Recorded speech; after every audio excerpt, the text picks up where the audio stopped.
جی اعوذ باللہ من الشیطان الرجیم بسم اللہ الرحمن الرحیم اللہم صلی علی محمد وعلی آل محمد کما صلیت علی ابراہیم وعلی آل ابراہیم انک حمید مجید اللہم بارک علی محمد وعلی آل محمد کما بارکت علی ابراہیم وعلی آل ابراہیم انک حمید مجید۔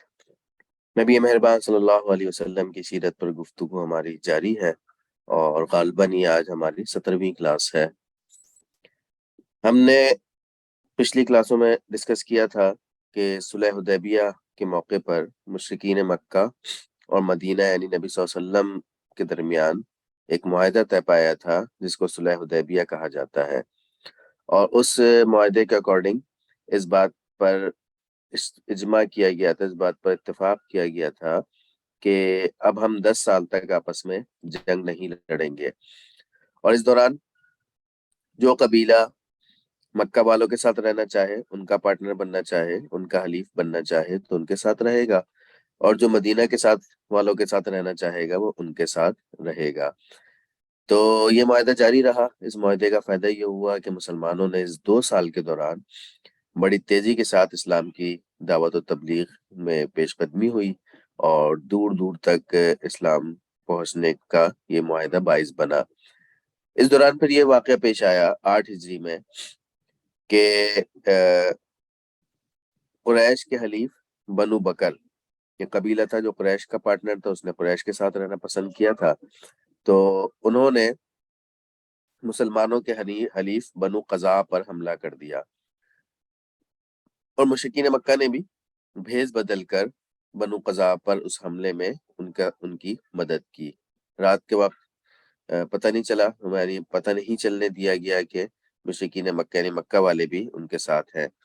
بہرحال اس قبیلے نے آ کر نبی صلی اللہ علیہ وسلم سے شکایت کی کہ بھئی اکارڈنگ ٹو ایگریمنٹ، اس معاہدے کے مطابق یہ بات طے تھی کہ ایک دوسرے کے ساتھ جنگ نہیں کی جائے گی، تو لہٰذا انہوں نے ہم پر حملہ کیا ہے۔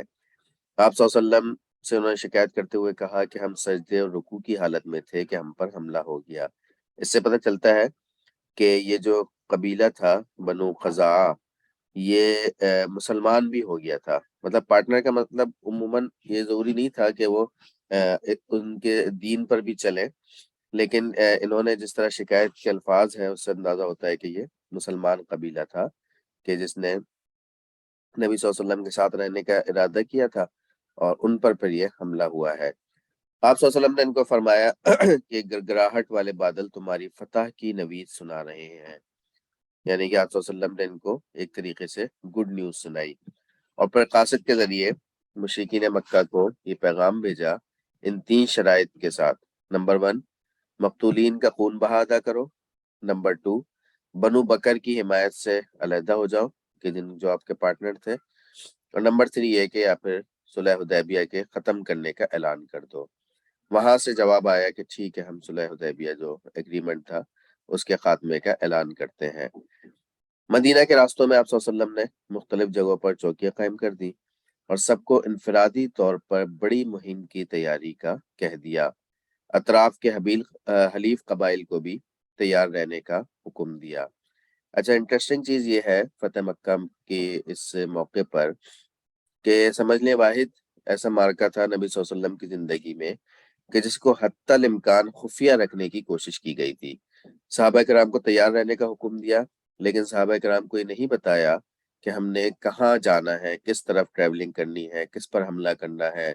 کچھ صحابہ کرام یہ سمجھ رہے تھے کہ شاید رومیوں سے ہماری جنگ متوقع ہے۔ اسی طرح مکہ کے اطراف میں چوکیاں قائم کرنے کا، مدینہ کے اطراف میں چوکیاں قائم کرنے کا مقصد یہ تھا کہ کوئی باہر سے بھی نہ آئے اور نہ کوئی یہاں سے باہر جائے۔ تو بہرحال آپ صلی اللہ علیہ وسلم نے اس پورے معاملے کو بڑا خفیہ انداز میں رکھا۔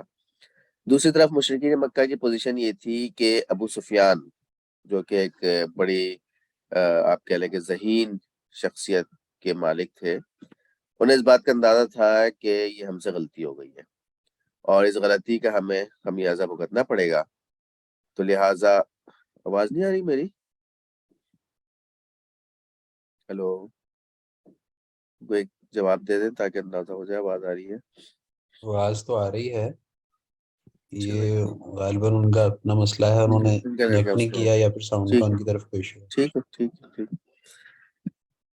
اچھا جی، تو ابو سفیان کو اس بات کا اندازہ تھا کہ یہ مسئلہ ہو سکتا ہے، تو لہٰذا مکہ سے باقاعدہ چل کے مدینہ آیا، اور صرف اس لیے کہ یہ جو ہماری صلح تھی آپس میں، یہ دوبارہ اس کو ری اسٹیبلش کر دیا جائے، نئے سرے سے اس کو کنٹینیو کیا جائے۔ تو ابو سفیان سب سے پہلے اس غرض سے اپنی بیٹی ام حبیبہ کے گھر آیا۔ ام حبیبہ رضی اللہ تعالیٰ عنہ نبی صلی اللہ علیہ وسلم کی اہلیہ تھی۔ ان کی ہسٹری یہ ہے کہ یہ شروع میں ہی جب نئی نئی نبوت کا اعلان ہوا تھا، مسلمان ہو گئی تھی، اور یہ اپنے شوہر کے ساتھ حبشہ کی طرف انہوں نے ہجرت کر لی تھی، اور وہاں پہ جا کر، حبشہ چونکہ عیسائیوں کا علاقہ تھا، تو وہاں ان کا شوہر مرتد ہو گئے تھے۔ وہی ان کی بیٹی پیدا ہوئی جس کا نام حبیبہ تھا، اسی کے نام پر ان کی کنیت ہے ام حبیبہ۔ تو وہاں سے پھر بعد ازاں یہ تو مسلمان ہی نہیں، ابو سفیان کی بیٹی تھی، اور وہاں سے پھر نجاشی نے ان کو روانہ کیا نبی صلی اللہ علیہ وسلم کی طرف، اور نجاشی نے ہی ان کا نکاح پڑھوایا تھا، اور یہ پھر آپ صلی اللہ علیہ وسلم کے نکاح میں آ گئی۔ ابو سفیان سب سے پہلے اپنی بیٹی کے گھر پہنچے، اور وہاں جا کر اس نے ام حبیبہ سے کہا کہ تم نبی صلی اللہ علیہ وسلم سے بات کرو کہ اس ایگریمنٹ کو ری اسٹیبلش کر لیں، یعنی کہ اس کو جاری رکھیں۔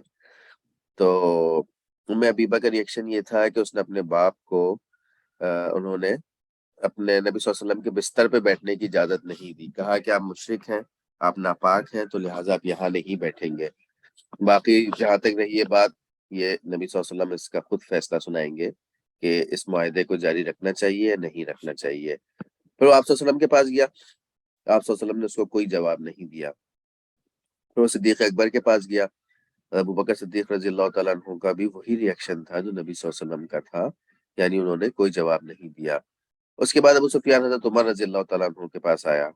حضرت عمر رضی اللہ تعالیٰ عنہ نے کہا کہ مجھے تو اگر تم لوگوں سے جہاد کرنے کے لیے محض ایک لکڑی بھی مل جائے نا، تو میں وہ لکڑی لے کر تم لوگوں کے خلاف جہاد کروں گا، تو تم صلح کی بات کر تو یہ صلح تو ہرگز نہیں ہو سکتی۔ پھر حضرت علی رضی اللہ تعالیٰ عنہ کے پاس گیا، ان کو بڑا اس نے حوالہ دیا کہ ہم تو ساتھ ہوتے تھے، اور فلاں فلاں، ہمارا برادری بھی ایک ہے، خاندان بھی ایک ہے۔ تو حضرت علی رضی اللہ تعالیٰ عنہ نے فرمایا کہ اچھا، میں تمہارے ساتھ یہ کر سکتا ہوں کہ ایک مشورہ ہے، تم ایسا کرو، مسجد نبوی میں جا کر اعلان کر دو کہ ہماری طرف سے تو صلح ہے۔ تو اس کو یہی بات سمجھ میں آئی، اس کے علاوہ اور کوئی اس کے پاس آپشن نہیں تھا، تو ابو سفیان نے مسجد نبوی میں جا کے اعلان کر دیا۔ جب یہ واپس مکہ آیا، لوگوں نے پوچھا ہوگا کہ بھائی کیا معاملہ رہا، تو اس نے بتایا کہ میں تو اس طرح اعلان کر کے آ گیا ہوں۔ تو لوگوں نے کہا کہ حضرت علی نے تو تمہارے ساتھ گیم کر دیا، تمہارے ساتھ ہینڈ کر دیا، اور کیونکہ یک طرفہ صلح کے اعلان سے تو کوئی فائدہ نہیں ہوگا، ہونا تو ہی چاہیے کہ دونوں مل کے فریقین ہی اعلان کریں۔ بہرحال اس نے ابو سفیان نے کہا کہ میرے پاس اس کے علاوہ کوئی آپشن نہیں تھا، کیونکہ باقی کوئی بھی میری بات ماننے کو تیار نہیں تھا۔ اس دوران ایک اہم واقعہ پیش آیا کہ حضرت حاتب بن ابی بلتع رضی اللہ تعالیٰ عنہ ایک صحابی تھے، بدری صحابی تھے، یعنی کہ مکہ کے اندر شروع میں مسلمان ہو گئے تھے اور بعد میں غزوہ بدر میں شریک ہوئے تھے۔ اس بات کو سمجھنے کی ضرورت ہے کہ صحابہ کرام تمام، ان کی بڑی اہمیت ہے، وہ ہمارے سر کا تاج ہے، اور ظاہر سی بات ہے انبیاء کرام کے بعد سب سے زیادہ فضیلت جو ہے وہ صحابہ کرام کی ہوتی ہے۔ لیکن صحابہ کرام کی فضیلت کے حساب سے بھی ان کی مختلف کیٹیگریز ہیں، اور کیٹیگریز بڑی عدل کے حساب سے بڑی اہم ہیں۔ کیٹیگریز یہ ہے کہ سب سے پہلے سب سے زیادہ فضیلت ان صحابہ کرام کی ہوگی جو سابقون الاولون ہیں، جو ابتدا میں مسلمان ہوئے، صدیق اکبر ہے، عبد الرحمن بن عوف ہے، عثمان غنی رضی اللہ تعالیٰ عنہ، حضرت علی ہے۔ یہ وہ صحابہ کرام ہیں جو سابقون الاولون ہیں۔ پھر وہ صحابہ کرام ہیں جو ان کے بعد مسلمان ہوئے، اس دور میں کہ جب اسلام قبول کرنے کا مطلب اپنے آپ کو سمپل ہلاکت میں ڈالنا تھا، اپنے خاندان کو مخالفت ان سے مول لینے تھی، اور اسی طرح اپنے کاروبار کو ڈسٹرب کرنا تھا۔ اس وقت جو لوگ مسلمان ہوئے ہیں ان کی فضیلت ہے۔ پھر تیسرے نمبر پہ فضیلت ان لوگوں کی ہوگی کہ جو مہاجرین ہیں، جنہوں نے ہجرت کی ہے، اللہ کے راستے میں اپنا گھر بار چھوڑا ہے۔ پھر وہ مسلمان جنہوں نے آپ صلی اللہ علیہ وسلم کی مدد کی ہے، انصاری صحابہ کرام، مدینہ میں رہنے والے۔ پھر ان کی فضیلت ہے جو بدری صحابہ کرام ہیں، جو غزوہ بدر میں شریک ہوئے ہیں، اور اس کے بعد پھر آپ کہہ لیں کہ اس دوران جو لوگ مسلمان ہوئے ہیں ان کی کیٹیگری آتی ہے، اور پھر ان کی کیٹیگری آتی ہے جو فتح مکہ کے موقع پہ مسلمان ہوئے ہیں۔ تو ظاہر سی بات ہے فتح مکہ کے بعد یا فتح مکہ کے موقع پہ مسلمان ہونے والے ان کے برابر نہیں ہو سکتے کہ جو سب سے پہلے مسلمان ہوئے ہیں۔ اور یہ کوئی سیرت یا تاریخی روایت نہیں، بلکہ اس کی طرف قرآن اشارہ کر رہا ہے کہ لا یستوی منکم من انفق من قبل الفتح وقاتل، سورہ حدید کی آیت ہے کہ برابر نہیں ہو سکتے وہ لوگ جنہوں نے فتح مکہ سے پہلے جو لوگ مسلمان ہوئے ہیں اور جو فتح مکہ کے بعد مسلمان ہوئے ہیں۔ اولئک اعظم درجۃ من الذین انفقوا من بعد وقاتلوا، ان کا درجہ بہت بڑا ہے جو پہلے مسلمان ہوئے ہیں اور جو ان کے مقابلے میں جو بعد میں مسلمان ہوئے ہیں۔ تو حاتب بن ابی بلتہ رضی اللہ تعالیٰ عنہ، ان سے اس موقع پر ایک غلطی ہوئی، اور وہ یہ تھی کہ انہوں نے ایک عورت کو ایک چٹھی دے کر بھیجی، چھوٹا سا خط لکھ کر بھیجا کہ جا کر میرے خاندان والوں کو یہ خط دے دو۔ آپ صلی اللہ علیہ وسلم کو وحی کے ذریعے اس کی اطلاع مل گئی۔ آپ صلی اللہ علیہ وسلم نے حضرت علی اور دیگر صحابہ کرام کو بھیجا اور کہا کہ مکہ کے راستے میں فلاں جگہ پر ایک عورت تمہیں ملے گی، اس کے پاس ایک خط ہوگا، وہ خط کسی طرح بس اس سے لے لو۔ اس کو پڑھنا پڑھنا کوئی نہیں آتا تھا، تو بس میسج یہ تھا کہ کسی طرح اس سے خط لے لیا جائے، اور تاکہ جو بھی وہ نیوز بریک ہونے والی بات ہے وہ نیوز بریک نہ ہو سکے۔ حضرت علی رضی اللہ تعالیٰ عنہ صحابہ کرام وہاں پہنچے، ٹھیک اسی مقام پر وہی کے ذریعے، چونکہ آپ صلی اللہ علیہ وسلم کو عبادت معلوم ہوئی تھی، اسی مقام پر وہ عورت ملی، اس سے کہا کہ تمہارے پاس کوئی خط ہے؟ اس نے منع کر دیا۔ انہوں نے ان کی تلاشی لی اور کوئی خط نہیں ملا۔ پھر حضرت علی رضی اللہ تعالیٰ عنہ نے کہا کہ دیکھو یہ ہمارے نبی نے یہ بات کہی ہے اور ہمارا نبی جھوٹا نہیں ہو سکتا، تو یہ خط تمہارے پاس لازمی کہیں موجود ہے، اور اگر تم نے نہیں دیا تو ہم تمہیں برہنہ کر دیں گے، لیکن یہ خط تمہارے پاس موجود ہے۔ تو پھر اس نے اپنی چٹیا سے نکال کر وہ خط دیا، اور یہ لوگ لے کر واپس نبی صلی اللہ علیہ وسلم کے پاس آ گئے۔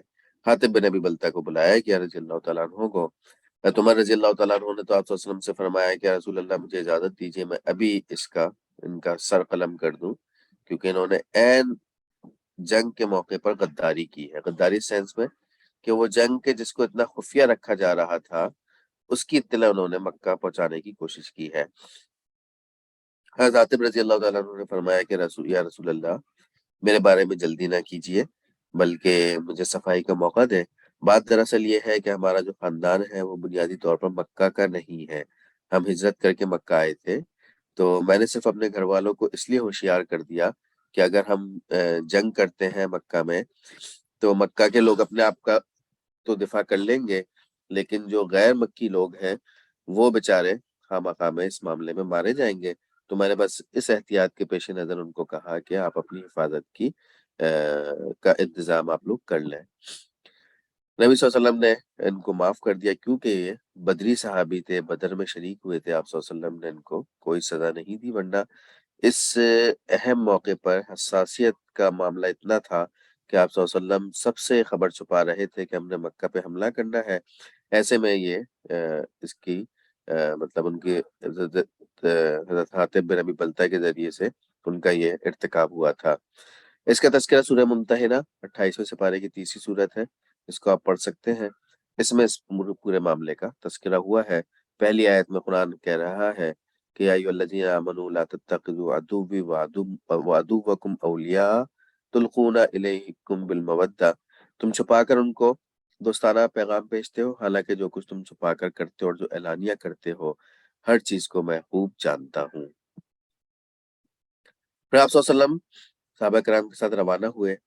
10 رمضان 8 ہجری 10,000 صحابہ کرام کا لشکر تھا، اور اس میں بھی راستہ بدل کر مختلف جگہوں سے ہوتے ہوئے آپ صلی اللہ علیہ وسلم نے مکہ کی جانب کوچ کیا۔ درمیان میں حضرت عباس رضی اللہ تعالیٰ عنہ اور ان کا خاندان پورا آپ صلی اللہ علیہ وسلم سے آ ملا اور انہوں نے اسلام قبول کیا۔ حضرت عباس رضی اللہ تعالیٰ عنہ جو کہ آپ صلی اللہ علیہ وسلم کے چچا تھے، ان کے بارے میں ہم نے پہلے بھی تذکرہ کیا تھا، کہا ہی جاتا ہے کہ یہی مخبری کیا کرتے تھے مکہ میں بیٹھ کر، تو ان کی ہمدردی آپ صلی اللہ علیہ وسلم کے ساتھ تھی، لیکن آفیشلی اسلام آپ کہہ لیں کہ اسی موقع پر قبول کیا۔ مروز زہران بالکل مکہ کے قریب ایک وادی تھی، وہاں اسلامی لشکر نے پڑاؤ ڈالا۔ وہاں پہنچ کر آپ صلی اللہ علیہ وسلم نے دن کے وقت میں روزہ توڑ دیا، رمضان کا چونکہ مہینہ تھا، اور یہ روزہ توڑنے کا آپ صلی اللہ علیہ وسلم نے باقاعدہ اعلان کیا، خود پانی پیا اور دیگر صحابہ کرام نے بھی پانی پیا، اور تاکہ امت کو پیغام دیا کہ سفر کی حالت میں روزہ نہ رکھنے کی ریلیکسیشن موجود ہے۔ رات کا وقت آیا، آپ صلی اللہ علیہ وسلم، میں اکثر یہ کہتا ہوں کہ بہترین نفسیات دان تھے، سائیکیٹرسٹ تھے، لوگوں کی نفسیات کو بہت اچھی طریقے سے سمجھا کرتے تھے۔ تو آپ صلی اللہ علیہ وسلم کو اس بات کا پورا اندازہ تھا کہ ابو سفیان کو بڑی فکر ہے، اور ابو سفیان ہمیں آبزرو کر رہا ہوگا، ہمیں فالو کر رہا ہوگا۔ اور وہی ہوا کہ آپ صلی اللہ علیہ وسلم نے جس وقت پڑاؤ ڈالا مرو زہران کی وادی میں رات کے وقت میں، تو وہاں پر ابو سفیان نے پہاڑ پہ کھڑے ہو کر، مکہ کے پہاڑ پہ کھڑے ہو کر اس لشکر کو دیکھ رہا تھا۔ آپ صلی اللہ علیہ وسلم نے یہاں پہ فرمایا کہ صحابہ کرام کو حکم دیا کہ تمام افراد اپنا الگ الگ چولہا جلائیں گے۔ عموماً عرب کا کلچر یہ تھا کہ جہاں پر بھی کوئی لشکر اسٹے کرتا تھا تو وہاں پر 5 افراد مل کر ایک چولہا جلاتے تھے۔ اس چولہے سے حرارت بھی ملتی تھی، روشنی بھی ملتی تھی، کھانا بھی پکایا جاتا تھا۔ تو 5 افراد کا ایک روایت تھی۔ آپ صلی اللہ علیہ وسلم نے ایک نیا کلچر یہاں پر انٹروڈیوس کرایا اور کہا کہ 5 افراد نہیں بلکہ جتنے افراد ہیں ہم سب مل کر الگ الگ ایک چولہا جلائیں گے۔ تو اس طرح 10,000 چولہے وہاں پر جلائے گئے۔ جسٹ امیجن، مجھے بڑا اچھا دل چاہتا ہے کہ اس منظر کو کبھی دیکھا جائے، ویژولائز کیا جائے کہ ایک بڑی سی وادی ہے اور پہاڑ جس کے اطراف میں موجود ہے، اور اس کے درمیان میں 10,000 چولہے جل رہے ہیں۔ تو ایک خوبصورت منظر ہوگا کہ جہاں پر روشنیاں ہی روشنیاں بالکل جگنو کی مانند ہوں گی۔ تو آپ صلی اللہ علیہ وسلم نے 10,000 چولہے جلائے۔ اس کا فائدہ کیا تھا؟ اس کا فائدہ یہ ہوا کہ چونکہ کلچر یہ تھا رب میں کہ 5 نے مل کر ایک چولہا جلانا ہے، تو ابو سفیان چونکہ دیکھ رہا تھا، تو ابو سفیان کی کیلکولیشن کے مطابق اس پورے لشکر کی جو تعداد ہوگی وہ 50,000 کے لگ بھگ ہوگی، کیونکہ سب نے الگ الگ چولہا جلایا۔ اگر وہ چولہوں کو ہی کاؤنٹ کرے ایک اندازے لمسم، تو اس اندازہ ہوگا کہ یہاں پر 50,000 افراد موجود ہیں۔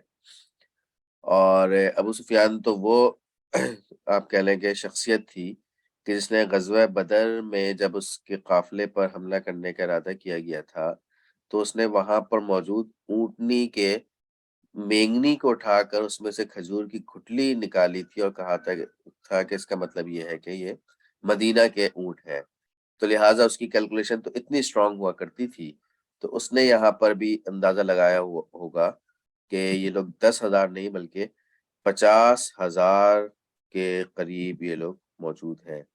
اور جب یہ پتہ چلا تو اس کا مطلب یہ ہے کہ وہ مطلب آپ کہہ لیں کہ انڈر اسٹیمیٹ ہو گیا، ڈیمورلائز ہو گیا، اور اس کے پاس اب کوئی آپشن نہیں تھا۔ مکہ کا سردار ابو سفیان، اس کے پاس اب کوئی آپشن نہیں بچا کہ 50,000 کا لشکر حملہ کرنے آ رہا ہے، تو لہٰذا پھر وہ حضرت عباس رضی اللہ تعالیٰ عنہ کے ساتھ نبی صلی اللہ علیہ وسلم کے پاس پہنچا، اور وہاں پر اس نے اسلام قبول کیا۔ راستے میں حضرت عباس نبی صلی اللہ علیہ وسلم کے خچر پہ بٹھا کے اس کو لا رہے تھے۔ پیچھے سے صحابہ کرام نے دیکھا، خاص کر حضرت عمر رضی اللہ تعالیٰ عنہ نے دیکھا، تو وہ تو اس کے پیچھے دوڑ پڑے۔ بہرحال یہ نبی صلی اللہ علیہ وسلم کے پاس پہنچ گئے، اور نبی صلی اللہ علیہ وسلم نے ان کے ہاتھ پر انہوں نے بیعت کی اور اسلام قبول کیا۔ اور یہ بھی حضرت عباس نے ہی رضی اللہ تعالیٰ عنہ نے ہی آپ صلی اللہ علیہ وسلم سے فرمایا کہ یا رسول اللہ، ابو سفیان پروٹوکول ریکوائرڈ ہے، ظاہر سی بات ہے مکہ کا سردار تھا تو پروٹوکول چاہتا تھا، تو آپ اس کو کوئی اعزاز دیں۔ آپ صلی اللہ علیہ وسلم نے اعلان کروایا کہ کل جب ہم مکہ میں داخل ہوں گے تو جو شخص ابو سفیان کے گھر میں داخل ہو اس کو کچھ نہیں کہا جائے گا، جو خانہ کعبہ میں داخل ہو، حرم میں داخل ہو، اس کو بھی کچھ نہیں کہا جائے گا، یا جو اپنے گھروں کا دروازہ بند کر لے اس کو بھی کچھ نہیں کہا جائے گا۔ اگلا دن آیا، مکہ میں اسلامی لشکر داخل ہوا، 12 مشرک مقابلے پر آئے، وہ مارے گئے، 2 صحابہ کرام شہید ہوئے۔ کعبے کو بتوں سے پاک کیا آپ صلی اللہ علیہ وسلم نے، جال حق و زحق الباطل پڑھتے جا رہے تھے اور کعبے کو بتوں سے پاک کر رہے تھے، مختلف بت، چھوٹے بڑے مورتیاں، ان سب کو توڑتے جا رہے تھے۔ یہ حکم دیا کہ 9 آدمی ایسے ہیں جو کہ اگر وہ کعبے کے پردے کے نیچے بھی پائے جائیں تو انہیں قتل کیا جائے گا. یہ ایکسیپشنل کیس تھے، باقی سب کو تو اس بات کا حکم دیا تھا کہ جو حرم میں داخل ہو جائے تو انہیں امان دی جائے گی. یہ 9 آدمی وہ افراد ہیں جو مختلف طریقوں سے نبی صلی اللہ علیہ وسلم کی گستاخی میں ملوث رہے ہیں. بہرحال مسجد حرام میں آپ صلی اللہ علیہ وسلم داخل ہوئے. آپ صلی اللہ علیہ وسلم نے عام معافی کا اعلان کیا. بلال حبشی رضی اللہ تعالیٰ عنہ کو خانہ کعبہ پہ چڑھایا. انہوں نے وہاں پہ اذان دی، شکرانے کی نماز ادا کی. آپ صلی اللہ علیہ وسلم خانہ کعبہ سے نماز پڑھ کے باہر نکلے. تمام لوگ منتظر تھے کہ اب آپ کیا فیصلہ فرمائیں گے. آپ صلی اللہ علیہ وسلم نے اعلان کیا کہ آج سب کے لیے معافی ہے، الیوم لا تثریب علیکم اليوم. اور اسی طرح ایک اہم چیز رہ گئی کہ جب آپ صلی اللہ علیہ وسلم وہاں پر مکہ میں جب داخل ہوا اسلامی لشکر، تو آپ صلی اللہ علیہ وسلم نے حضرت عباس کو رضی اللہ تعالیٰ عنہ کو حکم دیا کہ ابو سفیان کے ساتھ مکہ کے دروازے پہ آپ کھڑے ہو جائیں، اندر داخل نہ ہو بلکہ وہاں پہ کھڑے رہیں. اور ابو سفیان حضرت عباس کے ساتھ کھڑا ہوا اور ایک کے بعد ایک قافلہ گزر رہا تھا اور وہ قافلے کا تعارف کراتے جا رہے تھے حضرت عباس رضی اللہ تعالیٰ عنہ. ابو سفیان مزید آپ کہہ لیں کہ اس پہ سائیکولوجیکلی اتنا امپیکٹ ہوا اس چیز کا کہ ایک کے بعد ایک قبیلہ آ رہا ہے، اس کا اپنا جھنڈا ہے، اپنا علم ہے، تو لہٰذا وہ تعارف ہوتا جا رہا تھا. اور اس کے بعد پھر ایسے میں حضرت سعد بن عبادہ رضی اللہ تعالیٰ عنہ جو کہ شروع میں مسلمان ہوئے تھے، بیعت عقبہ میں شامل تھے اور ایک قبیلے کے سردار تھے، وہ جب وہاں سے گزرے انہوں نے ابو سفیان کو دیکھا تو انہوں نے کہا کہ الیوم الیوم الملحمہ، آج کا دن تو بس خون خرابے کا دن ہے اور آج ہم تم لوگوں کو نہیں چھوڑیں گے.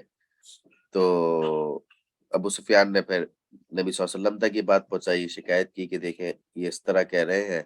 آپ صلی اللہ علیہ وسلم نے فرمایا کہ نہیں، الیوم الیوم المرحمہ، آج کا دن رحم کا دن ہے، آج کسی سے کوئی بدلہ نہیں لیا جائے گا. اور پھر سعد بن عبادہ رضی اللہ تعالیٰ عنہ سے جھنڈا لے کر آپ صلی اللہ علیہ وسلم نے انہی کے بیٹے کو جھنڈا پکڑا دیا، یعنی کہ ان کے قبیلے کی لیڈرشپ سمجھ لیں، ان سے لے کر ان کے بیٹے کے حوالے کر دی تھی.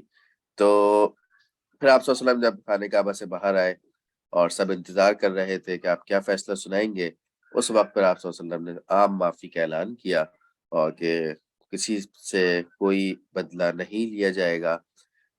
اور ایسے میں آپ صلی اللہ علیہ وسلم کے پاس خانہ کعبہ کی چابی آپ صلی اللہ علیہ وسلم کے ہاتھوں میں موجود تھی. اس کا ہم نے شروع کی ابتدائی کلاس میں بھی اس کا تذکرہ کیا تھا کہ حضرت عباس، حضرت علی، یہ جو صحابہ کرام تھے جو کہ آپ صلی اللہ علیہ وسلم کے سگے رشتہ داروں میں سے تھے، ان کی خواہش یہ تھی کہ خانہ کعبہ کی ذمہ داری آج کے بعد ہمارے پاس آ جائے اور ہمارے قبیلہ یہ ذمہ داری ادا کرے گا. تو آپ صلی اللہ علیہ وسلم کے ہاتھ میں خانہ کعبہ کی چابیاں تھیں. آپ صلی اللہ علیہ وسلم نے حضرت عثمان بن طلحہ رضی اللہ تعالیٰ عنہ کو بلایا.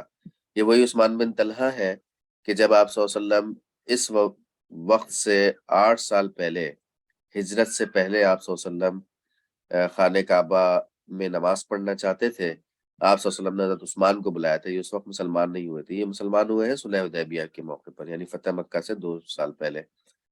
تو حضرت عثمان کو بلایا اور عثمان سے کہا عثمان میں خانہ کعبہ میں نماز پڑھنا چاہتا ہوں، کیونکہ آپ صلی اللہ علیہ وسلم کو اندازہ تھا کہ اب ہجرت کرنے کا وقت آ گیا ہے. تو عثمان نے کہا کہ نہیں، خانہ کعبہ کی چابی آپ کو نہیں مل سکتی. آپ صلی اللہ علیہ وسلم نے بڑی ریکویسٹ کی کہ عثمان دیکھو میں نماز ادا کرنا چاہتا ہوں، لیکن انہوں نے منع کر دیا.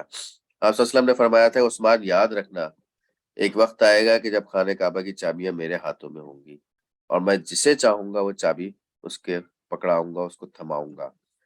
عثمان نے جواب دیا کہ وہ وقت یا تو اس وقت قریش سارے مر چکے ہوں گے یا پھر وہ قریش کی ذلت کا دن ہوگا. آپ صلی اللہ علیہ وسلم نے فرمایا تھا کہ نہیں عثمان، وہ قریش کی عزت کا دن ہوگا. وقت گزر گیا کہ آپ صلی اللہ علیہ وسلم نماز نہیں پڑھ سکے خانہ کعبہ کے اندر.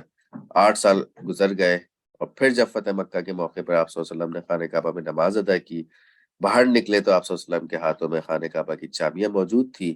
اور عثمان کو آپ صلی اللہ علیہ وسلم نے بلایا اور کہا کہ عثمان یاد ہے ہماری کیا بات ہوئی تھی؟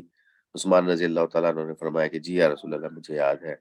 آپ صلی اللہ علیہ وسلم نے دوبارہ وہ چابیاں حضرت عثمان کے ہاتھوں میں رکھی، اور چونکہ ان کا قبیلہ اس خانہ کعبہ کی ذمہ داری ادا کیا کرتا تھا، تو دوبارہ ان کے ہاتھوں میں رکھی اور فرمایا کہ یہ آئندہ بھی یہ ذمہ داری تمہارے قبیلے کے پاس ہی رہے گی، اور کوئی ظالم شخص ہوگا جو تم سے یہ چابی چھینے گا۔ ڈاکٹر محمود احمد غازی صاحب اپنی کتاب محاضرات سیرت میں لکھتے ہیں کہ ایک اسلامی سربراہی کانفرنس تھی 1981 یا 83 میں۔ اس کے بعد سب نے فیصلہ کیا کہ ہم خانہ کعبہ کا وزٹ کریں گے، تو سارے بڑے بڑے سربراہان اسلامی مملکت کے وہ خانہ کعبہ پہنچے۔ وہاں پر انتظار کیا تو پتہ چلا کہ ایک صاحب ویل چیئر میں آئے ہیں، اور انہوں نے خانہ کعبہ کا دروازہ کھولا ہے، اور پھر ایک ایک کر کے سب کو خانہ کعبہ کے اندر جانے کی اجازت دی، اور جب سب نے نماز پڑھی پھر سب واپس نکلے تو ایک ایک کر کے سب باہر آئے۔ انہوں نے اپنے ہاتھوں سے دوبارہ اس کا کنڈی لگائی، تالا بند کیا، اور پھر وہ واپس چلے گئے۔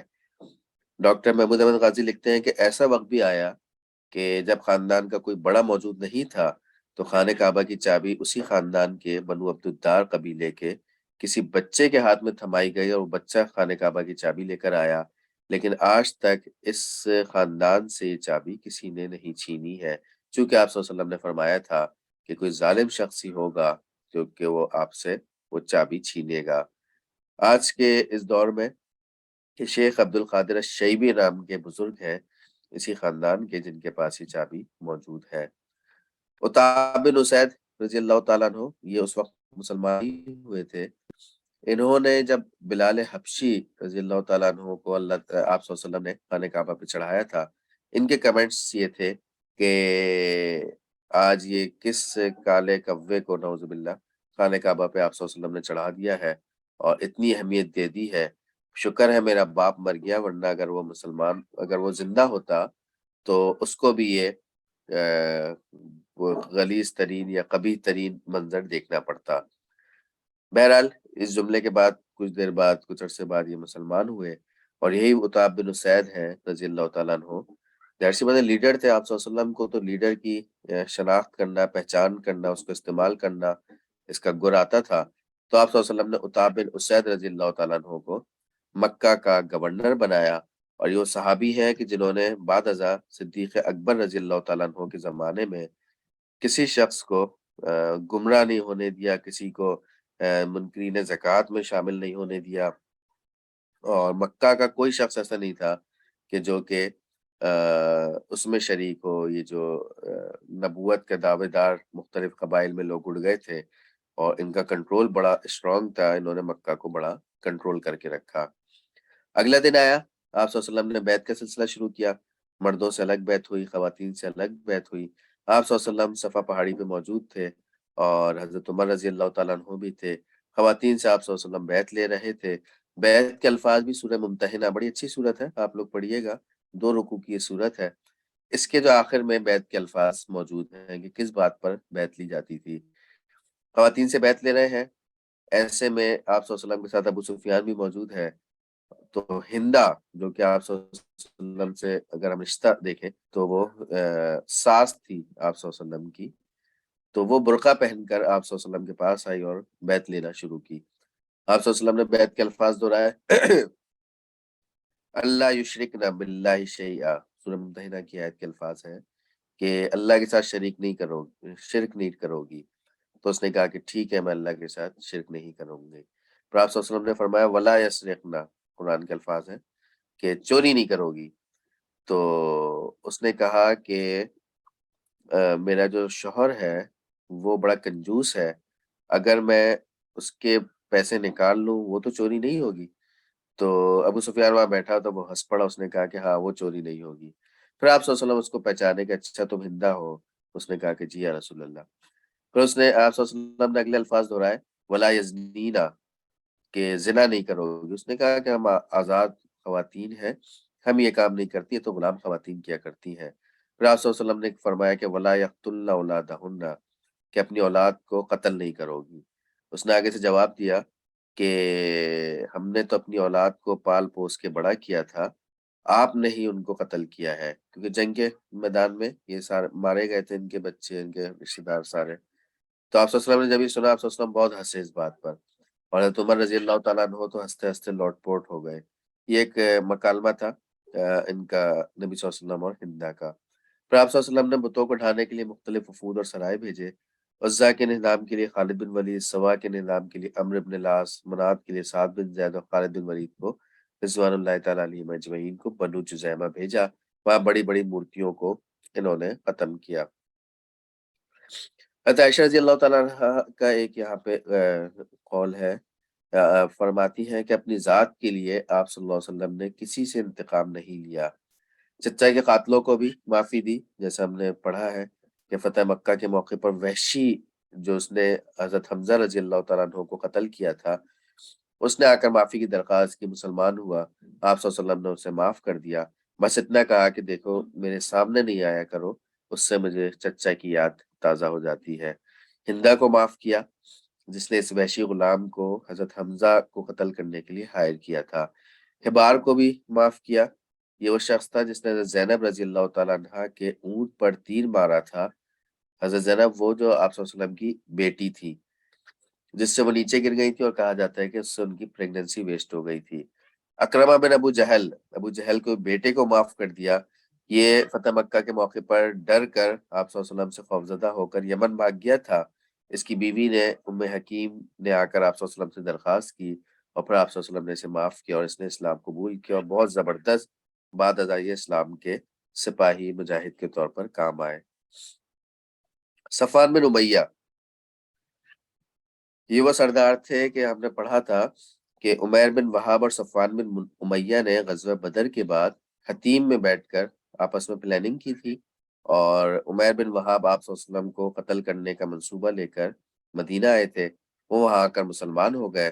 صفوان بن امیہ پیچھے ان کا دوست تھا، اور وہ کافر ہی رہا۔ بعد ازاں یہ بھی خوفزدہ ہو کر سمندر کے راستے دوسرے ملک روانہ ہوا۔ عمیر بن وہاب جو کہ ان کے دوست تھے، جو شروع میں مسلمان ہو گئے تھے، انہوں نے نبی صلی اللہ علیہ وسلم سے درخواست کی۔ آپ صلی اللہ علیہ وسلم نے اپنا امامہ دیا، اور اس نے کہا صفوان بن امیہ نے کہ میں فی الحال اسلام قبول نہیں کرنا چاہتا، مجھے ٹائم چاہیے، میں ذرا غور و فکر کروں گا۔ 2 ماہ کی مہلت مانگی، آپ صلی اللہ علیہ وسلم نے 4 مہینے کی مہلت دے دی کہ جاؤ 4 مہینے مزید غور و فکر کرو، اور پھر بعد ازاں یہ مسلمان ہو گئے۔ جان کے دشمن رشتہ داروں کو بھی معاف کیا۔ عبداللہ بن امیہ، سفیان بن حارث نبی صلی اللہ علیہ وسلم کے پھپھی زاد اور چچا زاد بھائی تھے۔ حاضر ہوئے تو آپ صلی اللہ علیہ وسلم نے منہ پھیر لیا، پھر ام سلمہ رضی اللہ تعالیٰ عنہ نے اصرار کیا تو ان کے لیے بھی معافی کا اعلان کر دیا۔ تو یہ نبی صلی اللہ علیہ وسلم کی خصوصیت تھی کہ اتنے بڑے بڑے دشمن جنہوں نے آپ صلی اللہ علیہ وسلم کو ساری زندگی تکلیف پہنچائی تھی، انہیں آپ صلی اللہ علیہ وسلم نے فتح مکہ کے موقع پر معاف کیا۔ سریہ خالد بن ولید ہے۔ خالد بن ولید رضی اللہ تعالیٰ عنہ کو مختلف مہمات کے لیے بھیجا، جس کا ہم نے بھی تذکرہ کیا ہے۔ عمرو بن العاص ہے، سعد بن زید ہے۔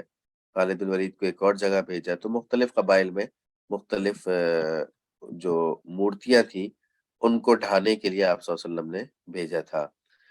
غزوہ حنین بھی ہم آج ڈسکس کر لیتے ہیں۔ غزوہ حنین یہ بالکل وہ جنگ تھی جو کہ فتح مکہ کے فوراً بعد ہی 8 ہجری میں ہوئی ہے، اور بالکل مکہ کے ساتھ ہی علاقہ تھا حنین کا۔ اور اس جنگ کے حوالے سے سورہ احزاب میں آیا ہے، وَيَوْمَ حُنَيْنَ إِذْ أَعْجَبَتْكُمْ، سورہ توبہ میں وَيَوْمَ حُنَيْنَ إِذْ أَعْجَبَتْكُمْ كَثْرَتُكُمْ، ابھی غزوہ حنین کے روز اس کی دستگیری کی شان تم دیکھ چکے ہو۔ اس روز تمہیں اپنی کثرت تعداد کا بڑا دھوکہ تھا، مگر وہ تمہارے کچھ کام نہ آئی، اور زمین اپنی وسعت کے باوجود تم پر تنگ کر دی گئی۔ وہ یہ تھا کہ فتح مکہ میں 10,000 صحابہ کرام، اور اس کے بعد مزید مکہ میں جو لوگ مسلمان ہوئے 2,000 کا مزید اس میں لشکر شامل ہوا، تو 12,000 کی اسٹرینتھ تھی، اور غزوہ حنین میں یہ اسٹرینتھ شریک ہوئی۔ اب ظاہر سی بات ہے، اتنا بڑا لشکر پہلی مرتبہ تھا، تو ایسے میں مسلمانوں کو ایک طریقے سے فتح مکہ بھی ہو چکا تھا، تو مسلمانوں کے ذہن میں ایک ذرا اپنا آپ پر بہت زیادہ اعتماد آ گیا تھا۔ لیکن اس کا نقصان یہ ہوا کہ 6 شوال 8 ہجری کو 12,000 فوج کے ساتھ جب روانہ ہوئے، تو ابھی پہنچے ہی تھے کہ اسلامی لشکر پر مختلف جگہوں سے حملہ ہو گیا، تو مسلمان آپس میں بکھر گئے، تتر بتر ہوئے، اور ایسے میں پھر آپ صلی اللہ علیہ وسلم نے بڑا کلیدی کردار ادا کیا۔ تو آپ صلی اللہ علیہ وسلم نے صحابہ کرام کو بلایا، کہاں ہے مہاجرین، کہاں ہے انصار، میں یہاں پر موجود ہوں، ادھر آئیے۔ تو سارے لوگ پھر جمع ہوئے اور پھر مل کر جب مقابلہ کیا تو حنین میں جو مخالف گروہ تھا اس کو شکست ہوئی۔ اس جنگ میں مال غنیمت بڑی تعداد میں ملا تھا۔ 6,000 قیدی تھے، 24,000 اونٹ تھے، 40,000 بکریاں تھیں اور 4,000 روقیہ چاندی موجود تھی۔ آپ صلی اللہ علیہ وسلم نے مال غنیمت جیرانہ، اسی کے قریب ایک مقام ہے، یہاں پر آپ میپ میں بھی دیکھ سکتے ہیں، وہاں پر آپ صلی اللہ علیہ وسلم نے اس مقام پہ مال غنیمت پہنچایا اور پھر اگلے مارکے یعنی کہ غزوہ طائف کے لیے آپ صلی اللہ علیہ وسلم روانہ ہوئے، جو کہ قریب ہی واقع تھا۔ 1,000 کا فوجی دستہ تھا۔ 40 دن تک نبی صلی اللہ علیہ وسلم اور صحابہ کرام نے طائف کے مختلف قلعوں کا محاصرہ کیا۔ اس دوران 12 مسلمان شہید ہوئے اور پھر انہوں نے اپنے آپ کو قلعہ بند کر لیا۔ پھر آپ صلی اللہ علیہ وسلم وہاں سے ان کو اسی حالت میں چھوڑ کے روانہ ہوئے۔ طائف سے واپسی پر جیرانہ کے مقام پر مال غنیمت کی تقسیم کا سارا آغاز کیا اور ایک کے بعد ایک صحابہ کرام، خاص کر وہ مکی صحابہ کرام جو کہ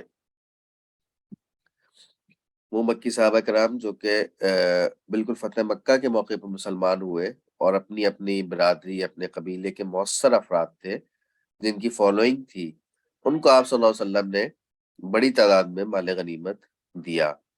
حکیم بن حزام رضی اللہ تعالیٰ عنہ آئے، جو کہ حضرت خدیجہ کے بھتیجے بھی تھے، آپ صلی اللہ علیہ وسلم کے بچپن کے دوست بھی تھے، یہ فتح مکہ کے موقع میں مسلمان ہوئے، ان کو اچھا بڑی تعداد میں مال غنیمت سامان دیا۔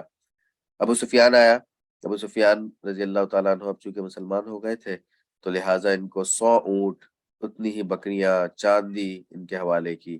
انہوں نے کہا کہ رسول اللہ، میرا بیٹا معاویہ، امیر معاویہ رضی اللہ تعالیٰ عنہ بھی ہے، آپ صلی اللہ علیہ وسلم نے ان کو بھی اتنا ہی دیا۔ ابو سفیان نے کہا میرا ایک اور بیٹا یزید بھی ہے۔ ابو سفیان کا بھی ایک بیٹا یزید تھا، ایک تو حضرت معاویہ رضی اللہ تعالیٰ عنہ کے بیٹے یزید تھے، لیکن ایک اور بیٹا ابو سفیان کا بھی یزید تھا، وہ بڑے اچھے مسلمان تھے، ان کو بھی آپ صلی اللہ علیہ وسلم نے خوب مال غنیمت میں سے حصہ دیا۔ اب یہ سارا منظر انصار صحابہ کرام دیکھ رہے تھے تو وہ آپس میں چہ بگویہ کرنے لگے کہ نبی صلی اللہ علیہ وسلم نے مکی صحابہ کرام کو بہت زیادہ نوازا ہے۔ آپ صلی اللہ علیہ وسلم کو اس بات کی اطلاع ملی، آپ صلی اللہ علیہ وسلم نے ان کو جمع کیا اور کہا کہ مجھے تمہاری آپس کی جو تمہارے تحفظات ہیں ان کی مجھے خبر ملی ہے۔ پھر آپ صلی اللہ علیہ وسلم نے پرانا واقعات دلایا کہ یاد کرو کہ جب تم لوگ آپس میں لڑتے تھے اور اوس اور خزرج کے قبائل، اور میں تمہارے پاس پہنچا تو تمہارے درمیان اتحاد کرایا، اتفاق ہو گیا اور محبت و اخوت تمہارے اندر ڈال دی۔ پھر آپ صلی اللہ علیہ وسلم نے کہا کہ تم لوگ یہ سوچ رہے ہوگے کہ میں بھی تو تمہارے پاس خالی ہاتھ آیا تھا، تم نے بھی مجھے سپورٹ کیا، مجھے اہمیت دی، مجھے لیڈر بنایا۔ تو یہ صحابہ کرام یہ ساری باتیں سنتے رہے۔ پھر آپ صلی اللہ علیہ وسلم نے فرمایا ساری تقریر کے بعد کہ انصار، اے گروہ انصار، کیا تم اس بات سے خوش نہیں کہ لوگ اونٹ اور بکریاں لے جائیں اور تم اپنے ساتھ اللہ کے رسول کو لوٹا کر لے جاؤ؟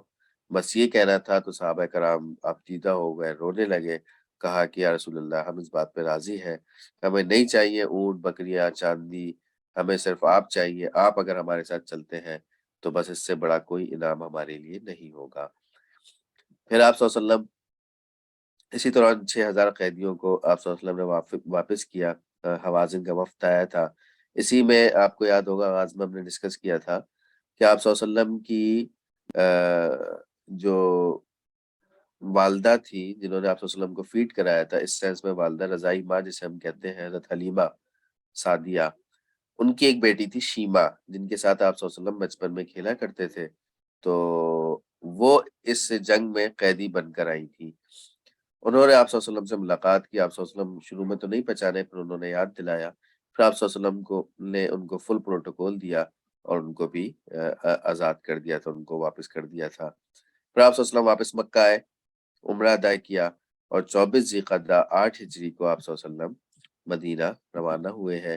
تو یہ انصاریوں کی ایک جو شکایت تھی مدینہ کے صحابہ کرام کی، وہ آپ صلی اللہ علیہ وسلم نے اس طرح دور کی کہ خود آپ صلی اللہ علیہ وسلم باوجود اس کے کہ آپشن موجود تھا مکہ میں رہنے کا، مکہ کو دارالخلافہ بنانے کا، لیکن آپ صلی اللہ علیہ وسلم نے ان کو واپس بھیج دیا۔ آج کی کلاس ہم یہیں تک ہی رکھیں گے، اور اس کے بعد مختلف چھوٹے بڑے قبائل مسلمان ہوتے ہیں، ان کا تذکرہ ہے، مختلف چھوٹے بڑے سرایہ ہیں، ان کا تذکرہ ہے، اور پھر اگلی کلاس میں انشاءاللہ غزوہ تبوک، جو کہ وہ جنگ تھی کہ جس کے اندر فرض عین ہو گیا تھا جہاد، سب کو اس میں شرکت ضروری تھی، اس کا تذکرہ کریں گے، اور سب سمجھ لیں کہ یہ سب سے آخری جنگ ہے جس میں آپ صلی اللہ علیہ وسلم نے بذات خود شریک ہوئے تھے۔ اس کے بعد 9 ہجری کے اہم واقعات ہیں، اور پھر اس سے اگلی کلاس میں ہم انشاءاللہ اختتامی کلاس ہوگی، اور امید ہے کہ اگلی کلاس میں پھر نبی صلی اللہ علیہ وسلم کی کچھ تفریحات ہیں، کچھ ازواج مطہرات کے بارے میں پوری ایک سلائیڈ موجود ہے کہ آپ صلی اللہ علیہ وسلم کی شادیاں کیا تھیں، اور پھر اہلیہ کے ساتھ آپ صلی اللہ علیہ وسلم کے کیا آپ صلی اللہ علیہ وسلم کا رویہ تھا، اس کو ہم انشاءاللہ ڈسکس کریں گے۔ آپ صلی اللہ علیہ وسلم کی اولاد کے حوالے سے تفصیلی گفتگو ہوگی، اور پھر آخر میں حجۃ الوداع، اور حجۃ الوداع کے بعد پھر آخری ایام پر انشاءاللہ گفتگو ہوگی۔ اللہ رب العالمین ہمیں نبی صلی اللہ علیہ وسلم کی سیرت کو پڑھنے، سمجھنے، عمل کرنے، پھیلانے کی توفیق عطا فرمائے۔ وما علینا الا البلاغ المبین۔